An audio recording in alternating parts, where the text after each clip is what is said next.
하나님 말씀 이사야 60장 1절부터 3절까지 봉독하겠습니다. 구약 성경 1041조 이사야 60장 1절. 일어나 빛을 발하라. 이는 내 빛이 이르렀고 여호와의 영광이 내 위에 임하였음이니라. 보라, 어둠이 땅을 덮을 것이며 캄캄함이 만면을 가려려니와 오직 여호와께서 내 위에 임하실 것이며 그의 영광이 내 위에 나타나리니 나라들은 내 빛으로 왕들은 비치는 내 광명으로 나오리라. 아멘. 오늘 본문 말씀을 통해서 영광스러운 회복을 위하여라는 제목으로 말씀을 전해드리겠습니다. 오늘날 세상은 총체적인 이런 위기를 당하고 있습니다. 경제면이나 영적인 면이나 또 오늘날 교회도 참 위기의 풍년등화처럼 이런 위기를 어떻게 우리가 극복해 나갈 것인가. 그러나 오늘 주님께서는 말씀하시기를 비록 여러 가지 고난과 역경이 있다 할지라도 하나님의 자녀로서의 도리를 다해 나갈 때 반드시 회복될 것을 하나님께서 약속을 하셨습니다. 여러분, 이스라엘 백성들은 하나님의 언약의 백성으로 하나님을 주인으로 모시고 하나님만 섬기고 하나님 말씀을 잘 순종하며 살아가야 할 백성들인데 그들이 하나님을 떠나서 우상을 섬기고 불순종함으로 바벨론 나라 포로 생활하게 되었습니다. 여러분, 70년 포로 생활이라고 하는 것은 기독교 그리스도인으로서는 참으로 수치와 이 모욕을 당하는 일입니다.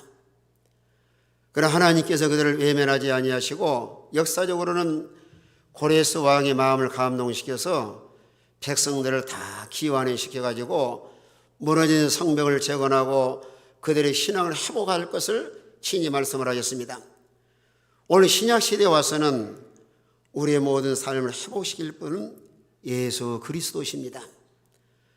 우리의 주님이 친히 우리의 삶을 회복시킬 것을 말씀을 하시면서 그저 포로에서 자유를 누리게 한 것처럼 오늘 우리는 어떤 포로 생활하고 있을까요?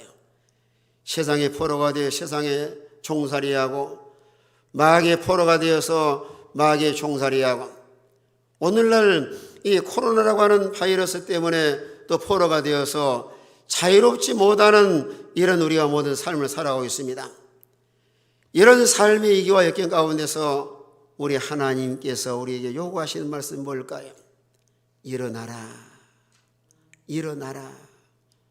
일어나서 빛을 발하면은 우리의 영육간의 모든 삶을 하나님 약속하신 대로 다 회복시켜 줄 것을 말씀을 하셨습니다. 우리의 영광스러운 회복을 위해서 우리 그리스도 할 일이 뭘까요? 우리는 일어나야 됩니다. 여러분의 교회의 사명이 막중하고 우리 그리스도인들이 일어나지 않으면은 이 총체적인 난관을 우리가 극복해 나갈 수가 없습니다. 우리는 잠자는 자리에서 일어나야 됩니다. 예수 믿는 신자랄지라도 여러분 신앙이 잠이 들면은 기도 생활을 소홀히 하고 예배 생활을 소홀히 하고 봉사 생활을 소홀히 하고 때로는 마음속에 의심이 들어가기도 하는 거예요. 하나님이 참으로 살아계시면은 왜 이런 어려운 난관을 당해서 총체적인 어려운 이런 삶을 살아가고 있는가? 때로는 삶과 생활 속에서 이런 게으름과 나태함 속에서도 우리는 이제 일어나야 됩니다. 세상 물길에 떠내려가지 말고 우리 모든 성도 한 사람 한 사람이 일어나 사명을 다해 나갈 때 이런 총체적인 위기 가운데서도 영육간에 회복되어서 하나님을 경험하고 하나님의 영광이 드러날 줄로 믿으시길 바랍니다. 잠자는 자리에서 일어나라. 또 우리 앞에 신앙의 길을 걸어가면서 때로는 우리 장애물이 많이 넘어진 사람이 많이 있습니다. 상처받은 사람, 또 삶과 생활 가운데 위기를 만난 사람, 또 마귀 시험에 넘어져서 때로는 어려움을 당한 사람, 우리가 넘어졌다 할지라도 스스로 자생력을 가지고 내가 그렇지 일어나야지, 언제까지나 넘어져서 헤매고 살아갈 것인가, 내가 일어나야지, 참으로 중생을 해서 우리 마음속에 이런 새 생명을 소유한 신자라고 하면은 그 마음속에 하나님 힘을 주어서 그래 일어나자. 여러분이 자녀를 기르면서 누워있다가 뒤집다가 기어다니다가 얼마 지나면 이제 걸음합니다. 그래 걸음마 걸어와. 그러다 넘어지면 이제 그게 두 종류예요. 넘어지자마자 가서 흐르는 손을 붙잡아 일으키는 이런 부모가 있는가 하면은 그를 훈련과 자기 스스로 걷게 하려고 계속 바라보면서 그래 일어나라. 한번 일어나 봐라 네가 한번. 그래 스스로 이런 자생력을 가지고 일어나면은 그 다음부터는 아이가 말합니다. 엄마 내 일어날 수 있어. 엄마가 손 붙잡아 주지 않아 일어날 수 있어.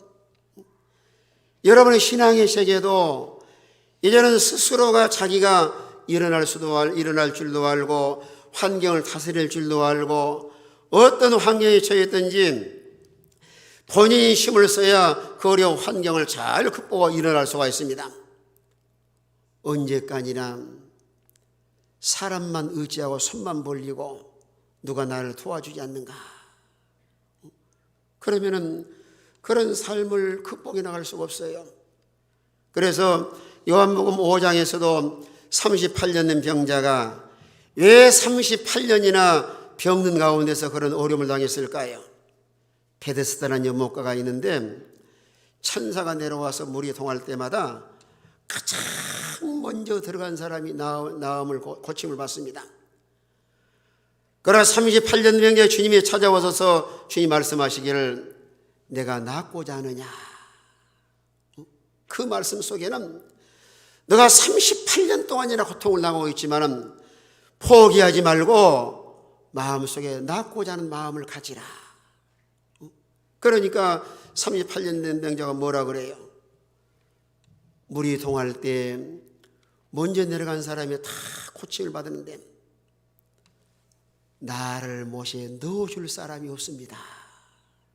이 말은 자기가 힘을 쓰지 않고 자꾸 사람만 의지하는 거예요.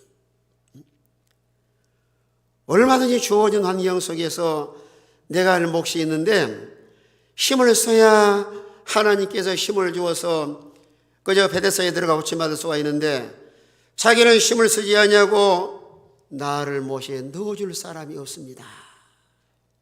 그때에 주님께서 말씀하시기를 일어나 내 자리를 들고 걸어가라. 그 말씀에 팍떡 일어나서 뛰어 걸어갑니다. 그러면 주님께서 말씀하시기를 내가 더 심한 것이 생기지 않도록 다시는 죄를 범하지 말아라. 우리는 병든 자리에서 내 스스로 할 수 없다고 남의 도와주지 않는다고 낙심하거나 좌절하지 말고 우리가 힘만 쓰면 얼마든지 일어나서 각자의 사명을 감당해 나갈 수가 있습니다. 그래서 마가복음 5장 41절에서도 달리다가 하면 뜻이 뭐예요? 소녀야 일어나라. 5장 41절 다 같이 있습니다. 시작. 손을 잡고 이르시되 달리다고 하시니 번역하면 곧 내가 네게 말하노니 소녀야 일어나라 하심이라. 네, 달리다고 하면 뜻은 뭐예요? 소녀야 일어나라. 여러분 스스로 일어난 성도가 있는가 하면은 하나님 말씀을 순종해서 펄떡 일어난 신자가 있는가 하면은 원력이 소녀는 손을 붙잡으면서 달리다금 소녀야 일어나라. 우리는 왜 일어나야 할까요? 각자의 오늘날 시대적으로 우리 기독교인들, 우리 그리스도인들의 사명이 아주 막중합니다. 오늘 세상이 다 타락하고 변질되고 오늘 세상에 소망이 없다 할지라도 오늘날 교회에는 소망이 있습니다. 우리가 참으로 중생을 해서 우리 마음속에 성령이 내재하시고 우리 마음속에 예수님이 계시고 우리 마음속에 새 생명이 계시고 우리 마음속에 말씀이 있기 때문에 우리 기독교인들이 일어나서 사명을 다해 나갈 때 물론 사람이 살아가면서 완벽한 사람은 지구상에 한 사람도 없습니다. 아주 은혜가 충만한 믿음 좋은 사람도 때로는 영적 침체를 가질 수가 있습니다. 여러분 엘리야가 얼마나 능력 있는 선지자입니까? 갈멜산에서 일당 850명을 해치웠습니다. 바알 선지자, 아세라 선지자를 물리치고 났을 때 그저 이세벨이 이 엘리야를 죽이려고 합니다. 그때에 엘리야가 노뎀나무 아래 쓰러져서 뭐라고 기도합니까? 주여, 넉넉하거든 내 생명을 취하소서. 영적으로 큰 침체를 가져왔습니다. 그때에 천사가 가서 오릅니다.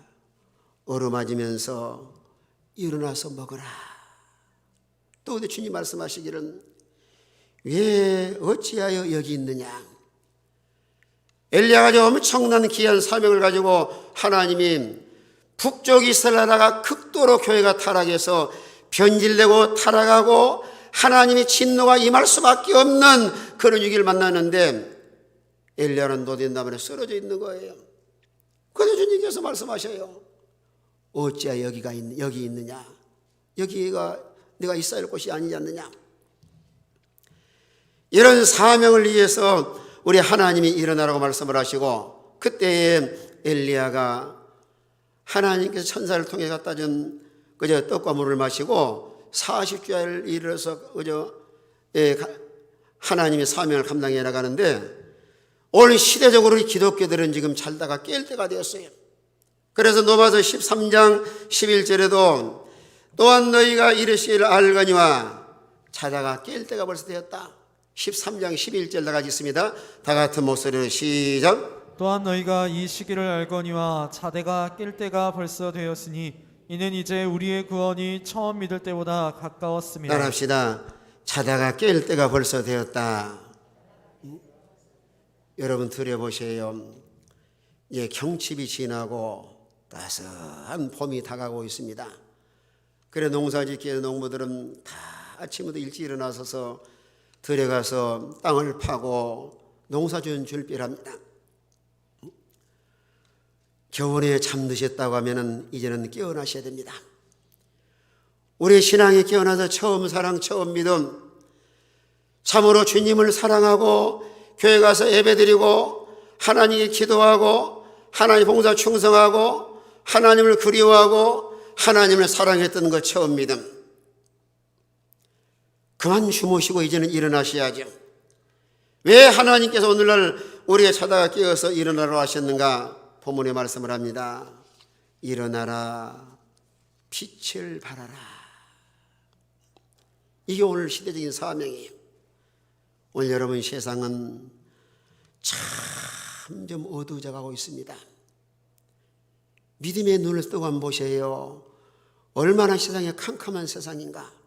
죄악으로 관영하고 불의가 난무하고 거짓으로 가득 찬 세상이고 또 극도로 타락해서 윤리적으로 도덕적으로 타락하고 영적으로 하나님의 교회가 점점 변질되고 속화되어 나가고 있고 참 어두운 죄악 세상 가운데 그래서 노아 시대와 같고 고돔 소마라 시대 같은 이런 종말론의 시대를 우리는 살아가고 있습니다.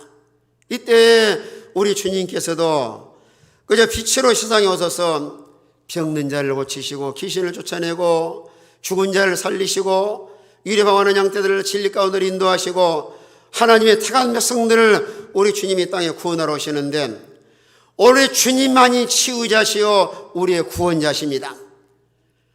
우리 주님이 친히 빛으로 오셔서 하나님의 선을 구원하시면서 이 사명을 오늘날 우리에게 맡기신 거예요.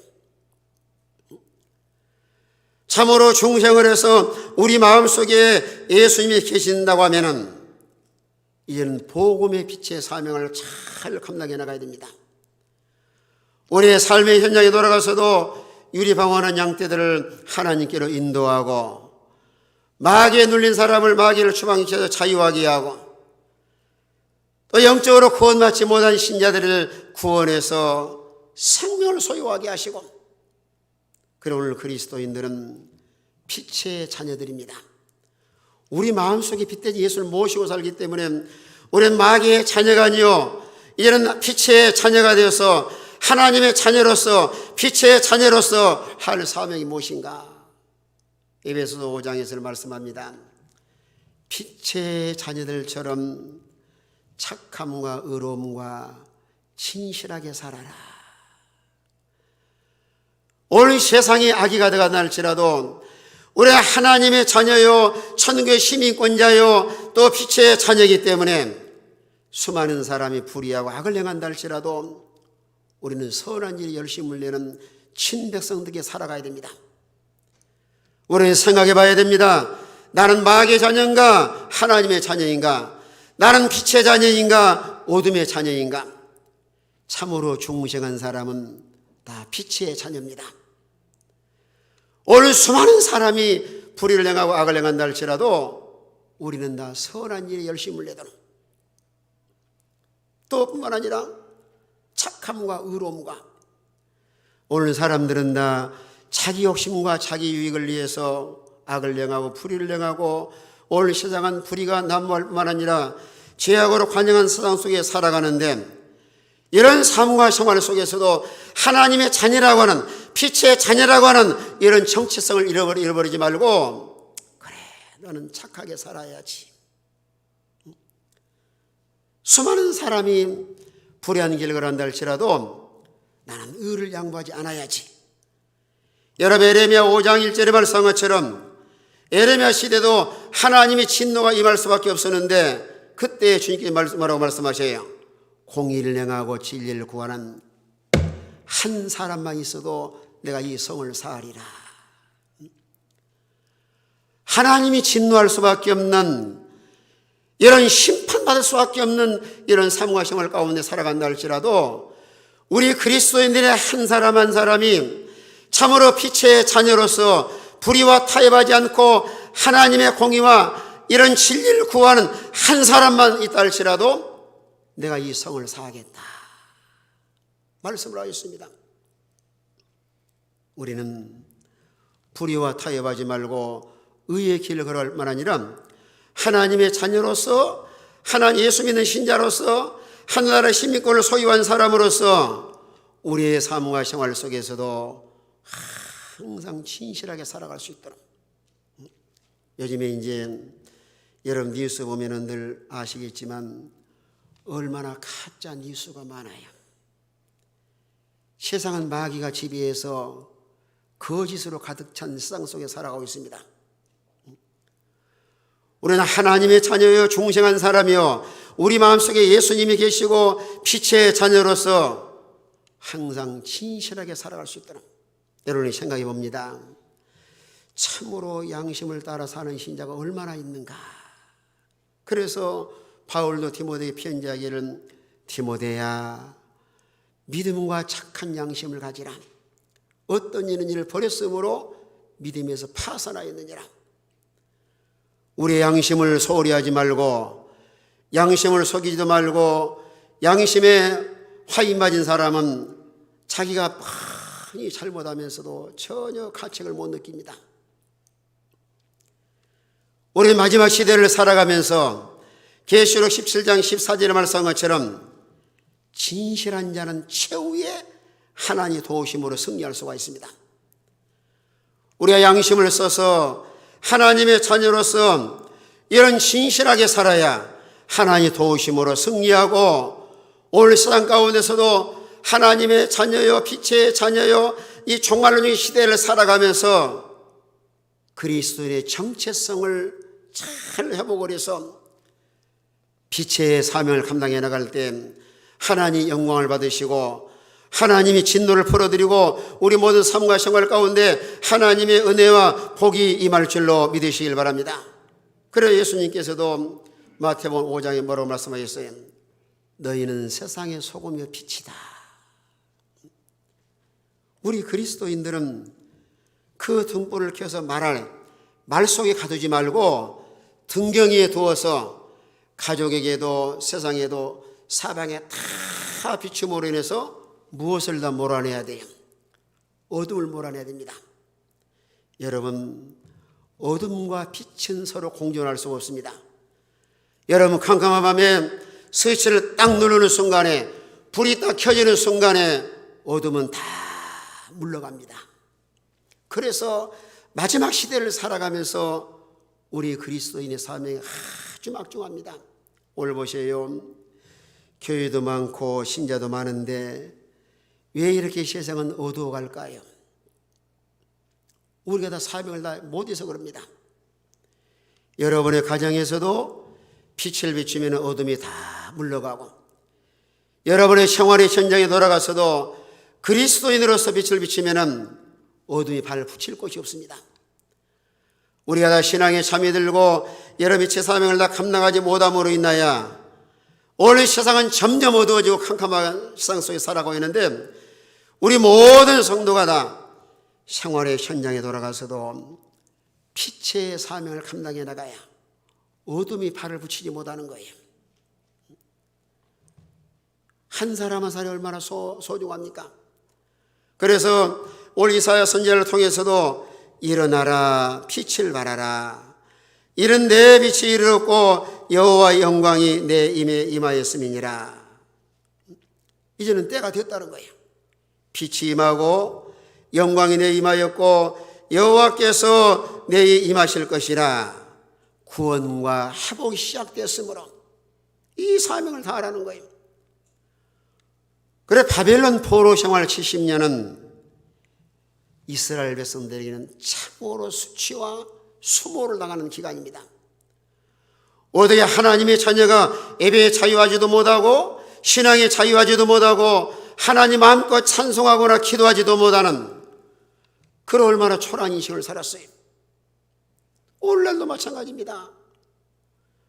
하나님을 섬긴다고 하는 사람이 세상의 포로가 되고 마귀의 포로가 되고 죄의 포로가 되고 이 또 코로나의 포로가 되어서 마음껏 예배와 기도와 찬송과 이런 신앙에 자유할 수 없다고 하는 사실은 오늘 기독교인에게는 큰 수치입니다.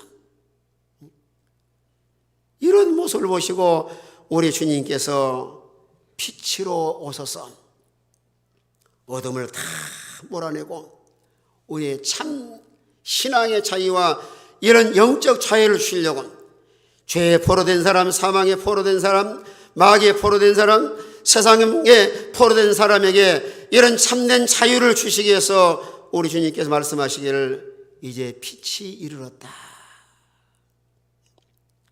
오늘날 교회도요, 하나님의 영광이 충만한 교회가 참 좋은 교회예요.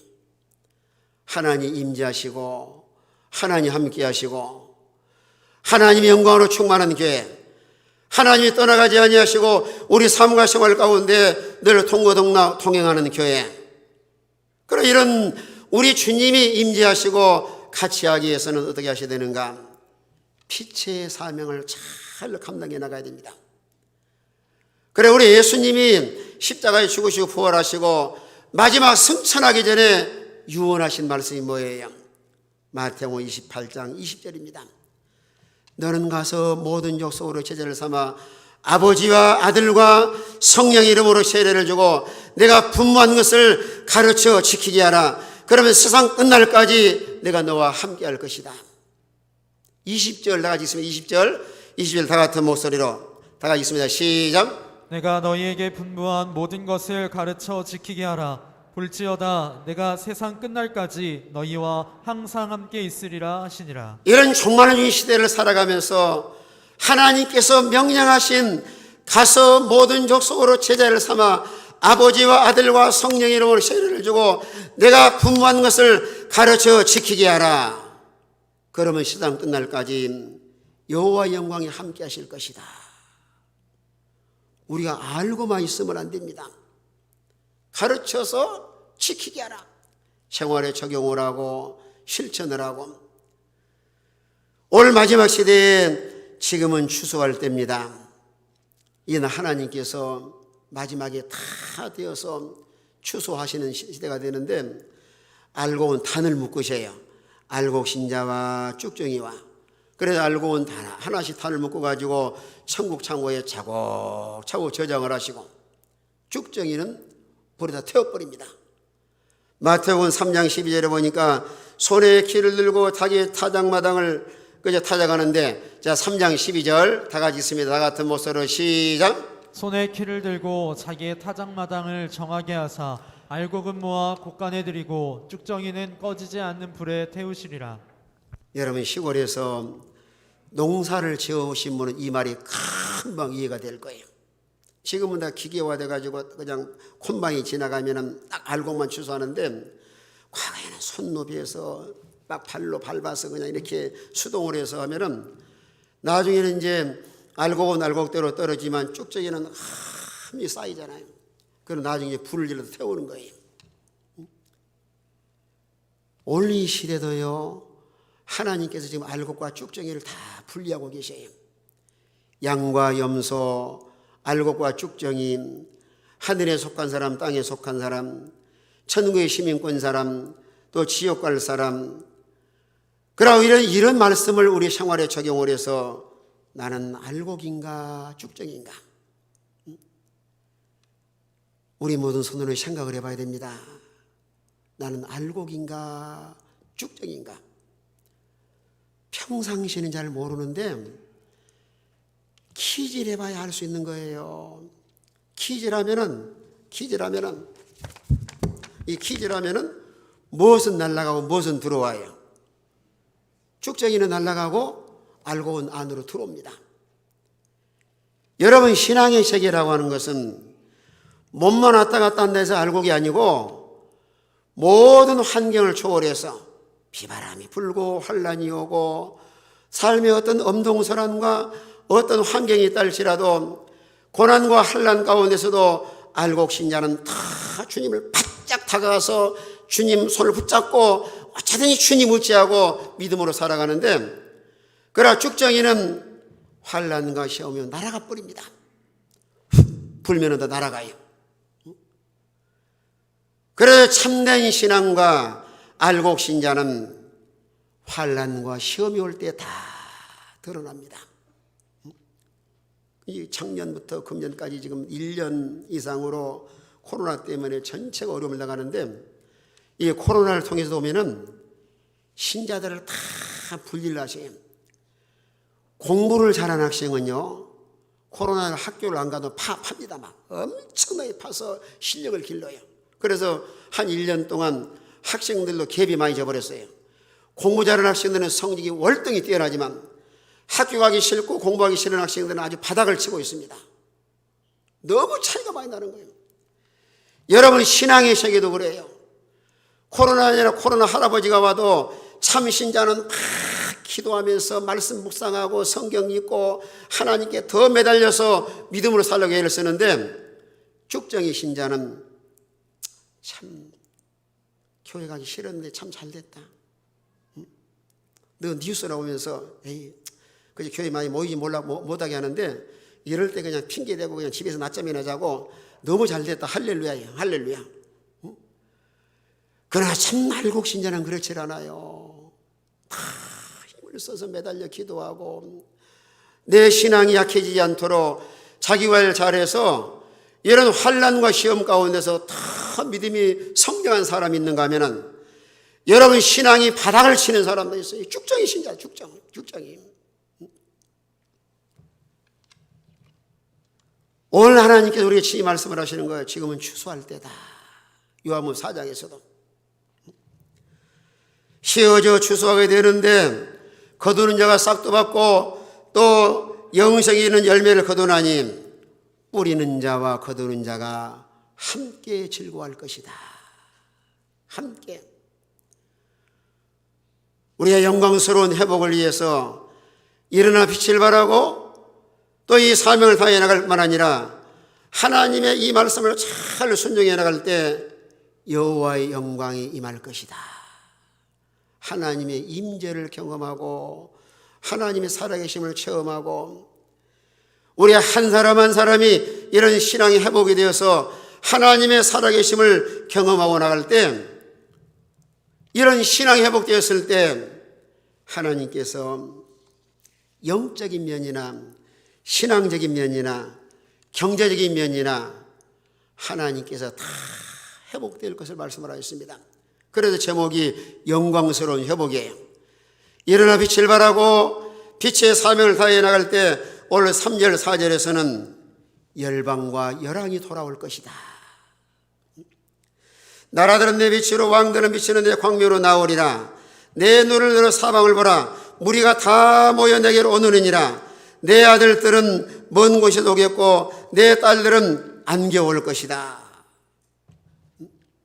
열방들과 열왕들, 디아포라스, 유대인들의 사방에 다 터졌는데 전체가 다 돌아올 것이고, 또 이방인들, 유대인들이 상종도 하지 않은 이방인들이 예수 믿고 다 하나님이 돌아와서 하나님 섬길 말씀을 하시고, 그들이 돌아올 때 기쁨으로, 오늘 5절 말씀한 것처럼 그때 내가 보고 기쁨을 빛을 내며 내 마음이 놀라고 또 화창하리니 이는 내가 바다의 부가 내게로 돌아오며 이방 나라들의 재물이 내게 옴이라.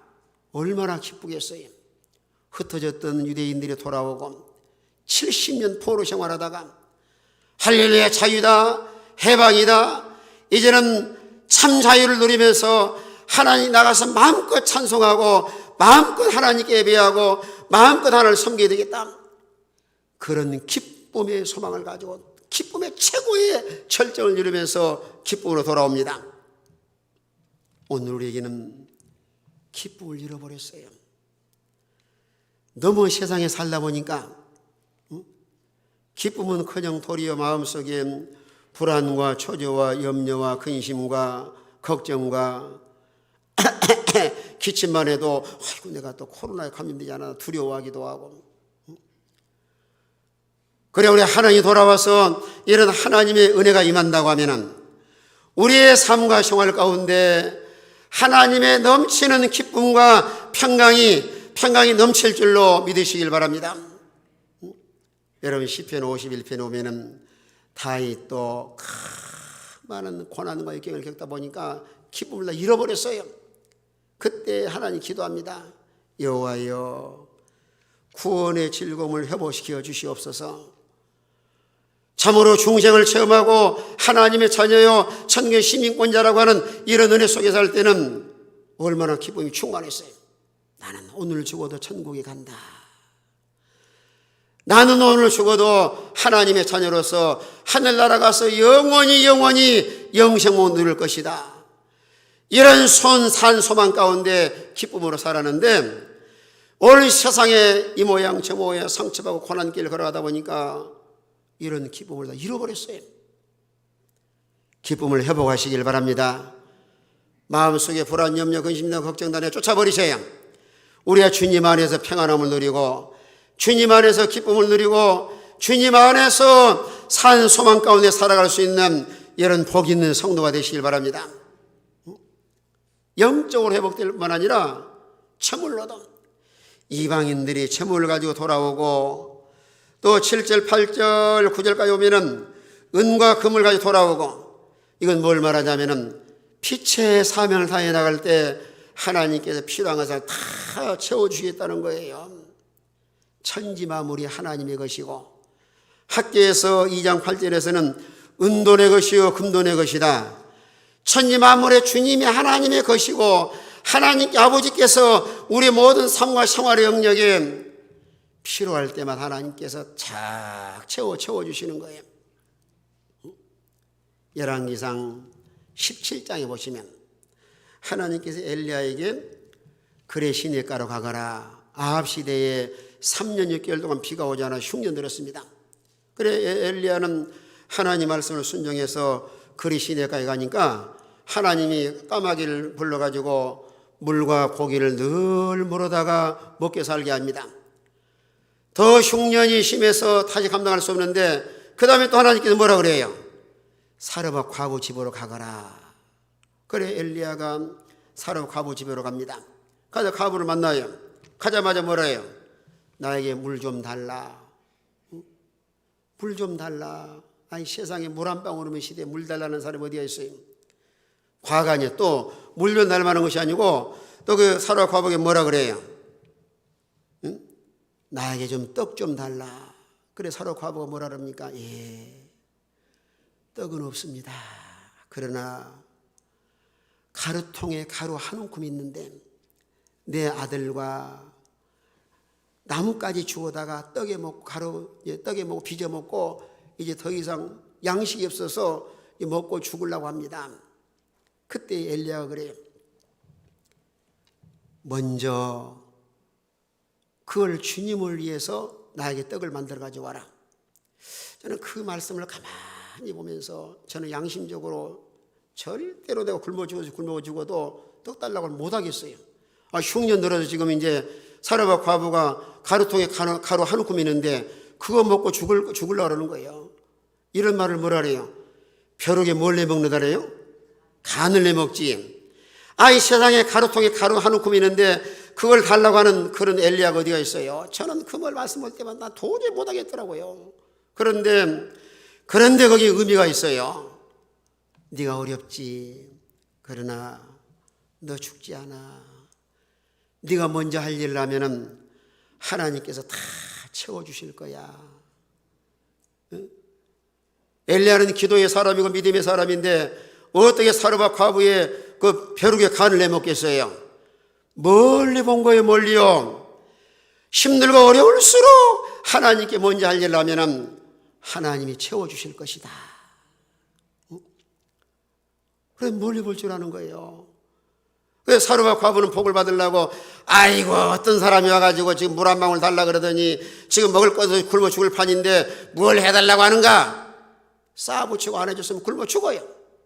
그런데 복을 받으려고 그런 어려운 가운데서도 먼저 엘리야를 잘 공개하고 나니까 3년 6개월 동안 흉년이 끝나는 날까지 가루통에 가루가 닿지 않고 기름병에 기름이 닿지 않도록 하나님께서 계속해서 부어주신 거예요. 여러분의 삶과 생활 속에 어려울수록 힘들고 어려울수록 다 하나님께 믿음을 잘 지키고 하나님께 바르게 모든 걸 해나간다고 하면은 살아계신 하나님께서 여러분의 가정의 창고 가루통에 가루가 닿지 않도록 계속해서 하나님께서 공급해 주실 줄로 믿으시길 바랍니다. 경제를 회복시 경제를 뿐만 아니라 이들이 돌아와서 이제 하나님께 경배하고 하나님을 영화롭게 합니다. 오늘 9절 말씀 보면 그래요. 여호와의 이름을 드리려 하며 이스라엘의 거룩한 이에게 드리라는 자들이여 이는 내가 너를 영화롭게 하였음이라. 오늘 시대적으로 예배가 너무 침체되어 있습니다. 우리 모든 성도들이 예배가 회복되어야 됩니다. 예배를 통해서 하나님을 만나고 예배를 통해서 하나님의 세면 음성을 듣고 예배를 통해서 하나님께 치유받고 예배를 통해서 하나님의 살아계심을 경험하고 예배가 회복되고 그로 인해서 하나님의 영광이 회복될 수 있도록 우리는 이 주의 말씀을 하나님 음성으로 들어서 우리가 일어나 빛을 발하고 하나님의 자녀로서의 이런 사명을 다해 나갈 때 하나님의 영광이 충만하게 임할 뿐만 아니라 영적인 면이나 경제적인 면이나 신앙적인 면이나 모든 삶이 회복되어서 하나님의 영광에 충만한 이런 교회가 될 줄로 믿으시길 바랍니다. 이 사명을 다해 나갈 때 우리의 삶도 회복되고 하나님의 영광이 충만한 교회 또 우리 성도들의 삶 하나님의 이름이 지금 땅에 떨어졌지만 우리가 힘을 써서 일을 다해 나갈 때 하나님의 영광이 높이 드러날 줄로 믿으시길 바랍니다. 따라합시다. 예배가 회복되어서 하나님의 영광을 드러내는 삶을 삽시다. 이런 성도가 되길 원하시면 다 아멘 합시다. 다 같이 한번 통성으로 기도하시면서 우리 한 사람 한 사람이 얼마나 소중한가. 하나님 이제는 일어나서 빛의 사명을 다하고 하나님 맡긴 사명에 충실함으로 영광이 충만하고 우리 영육간의 모든 삶이 회복되는 주의 은혜가 임할 수 있도록 다 같이 통성으로 하나님께 기도하겠습니다.